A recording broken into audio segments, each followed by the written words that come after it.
আজ আমি বানাবো ডিম আর আলু দিয়ে বড়া। তো প্রথমে আমি আলু সেদ্ধ করে নিয়েছি, তার মধ্যে দিয়ে দেবো এখন পেঁয়াজ কাঁচা লঙ্কা। পেঁয়াজ কাঁচা লঙ্কা একটু বেশি করেই দেব। এখন দিয়ে দিচ্ছি ময়দা, দিয়ে দিচ্ছি সামান্য পরিমাণ লবণ,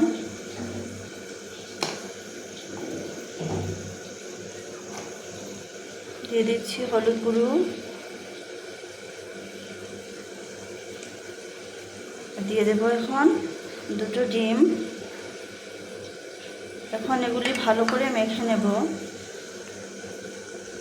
ভালোভাবে মেখে নিয়েছি, এবার বড়া করে নেব। তেলের মধ্যে দিয়ে দিয়েছি, লাল লাল করে ভেজে নেব।